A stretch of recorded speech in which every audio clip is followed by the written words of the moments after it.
Hello friends, आज हम दिल्ली सल्तनत में एक टॉपिक पे चर्चा करेंगे और आज का हमारा टॉपिक होगा गुलाम वंश से संबंधित। और गुलाम वंश में भी पहला शासक पढ़ेंगे हम कुतुबुद्दीन ऐबक। और कुतुबुद्दीन ऐबक से जुड़ी हुई जो भी घटनाएं हैं, कुतुबुद्दीन ऐबक से संबंधित जो भी उपलब्धियां हैं, उनका हम अध्ययन करते हैं। तो आइए हम सबसे पहले आज कुतुबुद्दीन ऐबक की चर्चा करते हैं, उसके बाद गुलाम वंश से संबंधित अन्य जो शासक होंगे उनकी चर्चा करेंगे। तो इसमें पहला क्वेश्चन है, गुलाम वंश की स्थापना किसने की है? गुलाम वंश की स्थापना किसने की है? ऑप्शन है कुतुबुद्दीन ऐबक, अलाउद्दीन खिलजी, इल्तुतमिश और बलबन। तो ये सामान्य सा क्वेश्चन है। गुलाम वंश की स्थापना 1206 में कुतुबुद्दीन ऐबक के द्वारा की गई और गुलाम वंश को ही मामलूक वंश के नाम से भी जाना जाता है। मामलूक वंश इतिहासकार थे हबीबुल्ला, इतिहासकार का नाम है हबीबुल्ला। इतिहासकार हबीबुल्ला ने गुलाम वंश को क्या नाम दिया है? मामलुक वंश। तो गुलाम वंश के संस्थापक कौन हो गए? कुतुबुद्दीन ऐबक। इसके बाद हम अगले क्वेश्चन पे चर्चा करते हैं।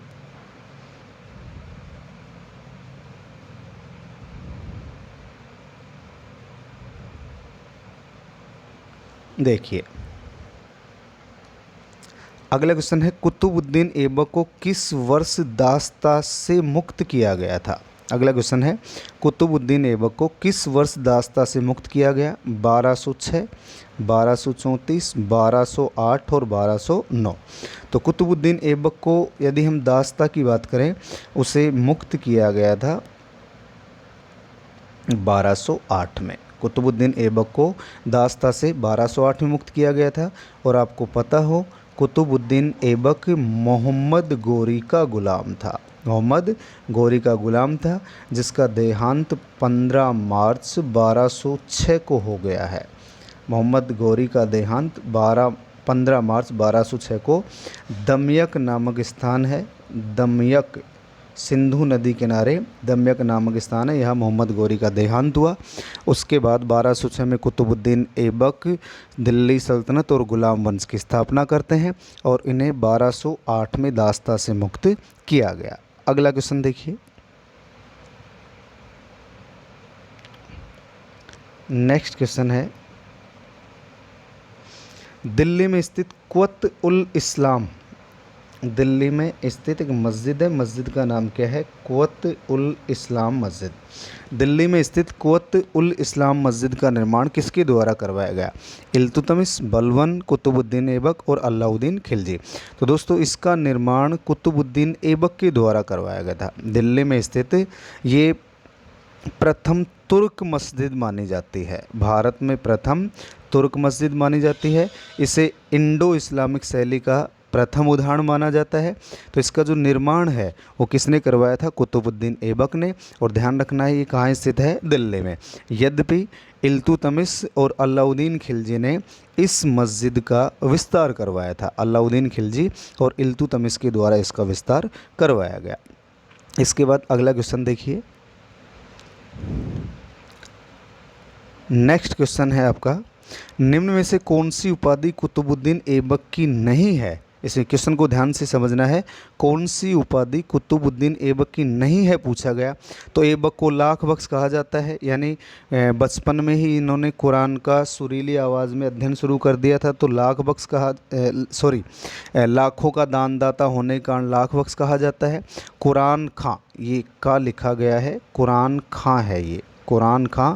बचपन में ही कुरान का सुरीली आवाज़ में अध्ययन शुरू कर दिया था कुरान खां। हाथियों का दानदाता होने के कारण पील बख्श कहा जाता है। जिल्ले इलाही, ये ऐबक की उपाधि नहीं है, ये किसकी उपाधि है? बलबन की। ऐबक की नहीं है, ये उपाधि किसकी है? बलबन की। तो हमारा सही उत्तर हो जाएगा डी। इसके बाद देखिए, नेक्स्ट क्वेश्चन पे चर्चा करते हैं, कुतुबुद्दीन ऐबक का संबंध किस वंश से था? कुतुबुद्दीन ऐबक का संबंध किस वंश से था? इलवरी वंश, शमसी वंश, कुतुबी वंश और लोधी वंश। तो दोस्तों इसमें सही आंसर आएगा कुतुबी वंश। आपकी सामान्य जानकारी के लिए मैं बता दूं, 1206 से लेकर 1290 तक कुल 3 राजवंशों ने शासन किया है। कुल कितने राजवंशों ने शासन किया है? 3 राजवंशों ने। जैसे नंबर 1 पे आता है कुतुबी वंश। तो ये जो कुतुबी वंश है इसका समय है 1206 से 1211। शमसी वंश, इसका समय है 1211 से 1266। और आपका तीसरा है इलवरी वंश, इसका समय है 1266 से 1290। 1266 से 1290। तो हम कह सकते हैं कि 1206 से 1290 जिसे हम साधारणतः गुलाम वंश के नाम से जानते हैं, साधारणतः गुलाम वंश के नाम से जानते हैं। इस समय यानी 6 से 90 तक 3 वंशों ने, 3 राजवंशों ने शासन किया है। सबसे पहले कुतुबी वंश, उसके बाद शमसी वंश और तीसरा है इलवरी वंश। इसके बाद नेक्स्ट क्वेश्चन देखिए। अगला क्वेश्चन है, कुतुबुद्दीन ऐबक की मृत्यु के बाद शासक कौन बना? इल्तुतमिश, रुकनुद्दीन फिरोज, आराम शाह और बहराम शाह। तो इसका सामान्य जवाब होगा आराम शाह। यद्यपि इल्तुतमिश ने 1211 में आराम शाह को पराजित कर दिया जूद के युद्ध में। कौन सा युद्ध होता है? जूद का युद्ध। इस युद्ध में पराजित करके फिर अगला शासक यानी आराम शाह के बाद शासक कौन बन जाएगा? इल्तुतमिश। लेकिन क्वेश्चन पूछा गया है कि ऐबक की मृत्यु के बाद शासक कौन बना है, तो उत्तर क्या आएगा? आराम शाह। इसके बाद नेक्स्ट क्वेश्चन पे चर्चा करते हैं। अगला क्वेश्चन है, कुतुबुद्दीन बख्तियार काकी की याद में कुतुब मीनार का निर्माण किसने शुरू करवाया? ये शुरू क्वेश्चन पूछा गया है। यानी कुतुबुद्दीन बख्तियार काकी की याद में कुतुब मीनार का निर्माण किसने शुरू करवाया? रजिया सुल्ताना, इल्तुतमिश, बहराम शाह और कुतुबुद्दीन ऐबक। तो इसका सही जवाब होगा कुतुबुद्दीन ऐबक। कुतुबुद्दीन ऐबक ने इसका निर्माण शुरू करवाया है और इल्तुतमिश ने इसे पूर्ण करवाया। पूर्ण का मतलब इल्तुतमिश ने इसे कितने मंजिल इमारत के रूप में बदल दिया? 4 मंजिला बनवा दिया। अर्थात ऐबक केवल 1 मंजिल ही बनवा सका, इसने 4 मंजिला बनवाया। अब इसकी जो चौथी मंजिल है ये बिजली गिरने से क्षतिग्रस्त हो गई थी, बिजली गिरने से ये क्षतिग्रस्त हो गई। इसके बाद एक शासक आते हैं FST यानी फिरोज शाह तुगलक। फिरोज शाह तुगलक ने चौथी मंजिल का पुनर्निर्माण करवाया और एक नई 5वीं मंजिल का निर्माण करवा दिया।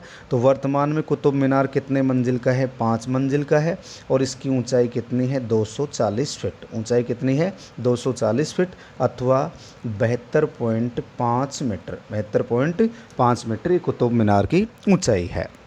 अगला क्वेश्चन देखिए।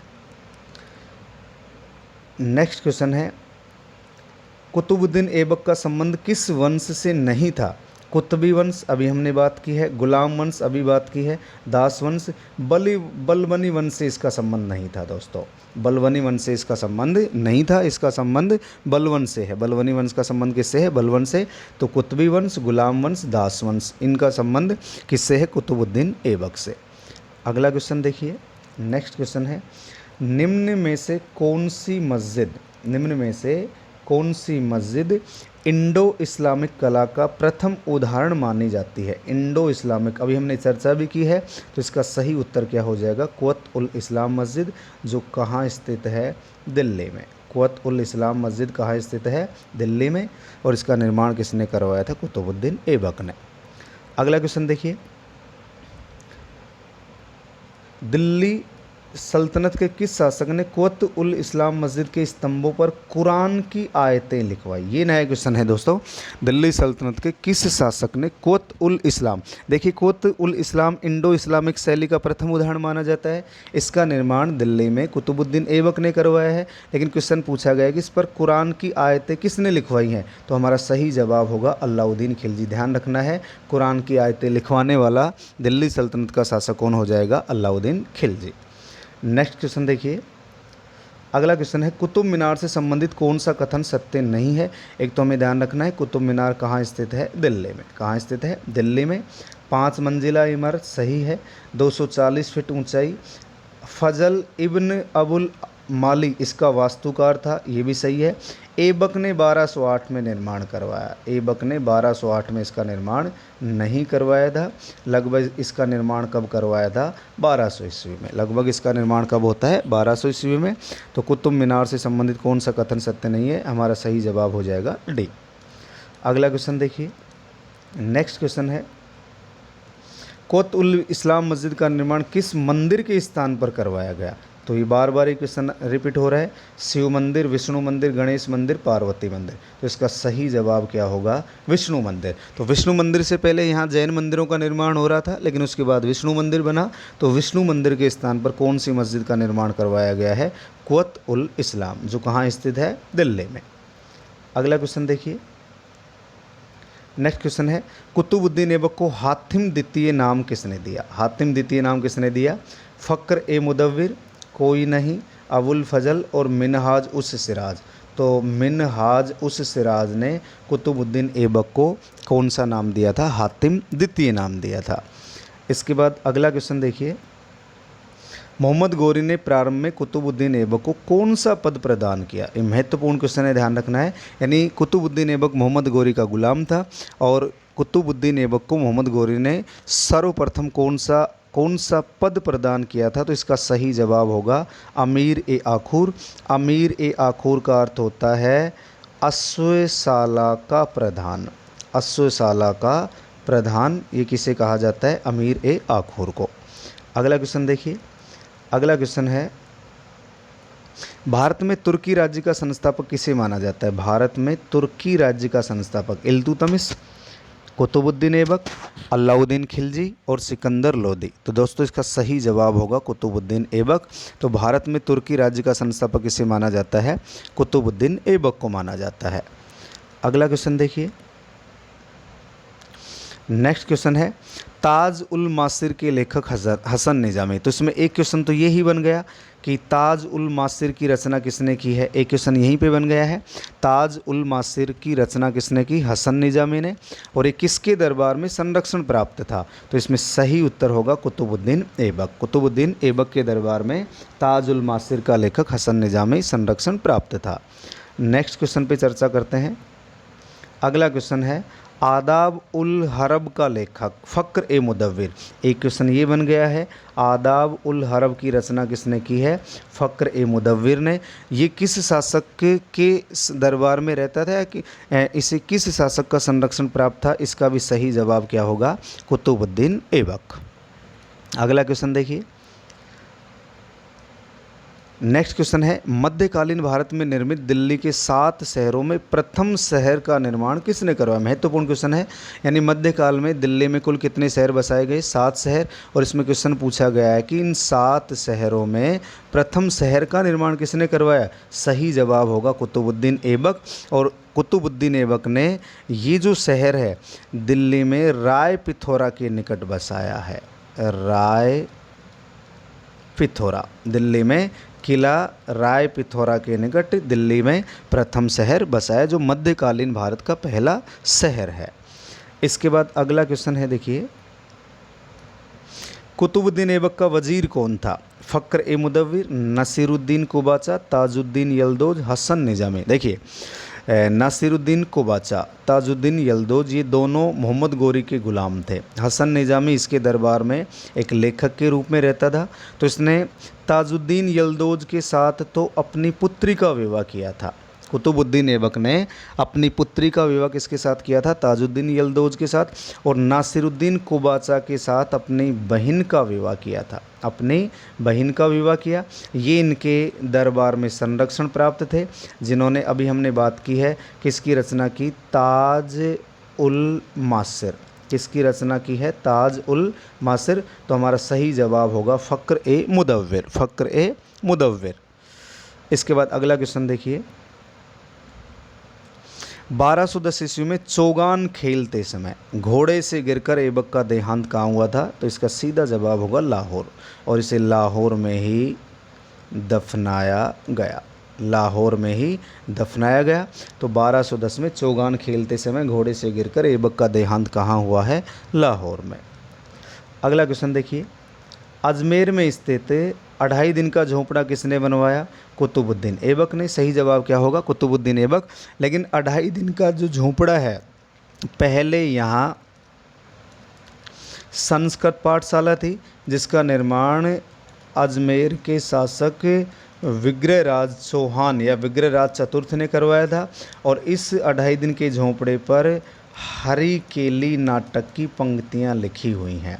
हरिकेली नाटक की इस पर पंक्तियाँ लिखी हुई हैं और इसे राजस्थान की प्रथम मस्जिद माना जाता है। राजस्थान की प्रथम मस्जिद माना जाता है। और यहाँ सूफी संत पंजाब शाह की याद में, सूफी संत पंजाब शाह की याद में 2.5 दिन का उर्स लगता है, इसीलिए इसे किस नाम से जाना जाता है? 2.5 दिन का झोंपड़ा के नाम से जाना जाता है। अगला क्वेश्चन देखिए। तो दोस्तों, आज की वीडियो में हमने कुतुबुद्दीन ऐबक से संबंधित जो भी महत्वपूर्ण बिंदु थे उन बिंदुओं पे चर्चा की है और इसके बाद हम नेक्स्ट टॉपिक पे चर्चा करेंगे जो हमारा होगा इल्तुतमिश। अगला जो टॉपिक होगा इल्तुतमिश। तो आज की वीडियो में इतना ही। जय हिंद, जय भारत।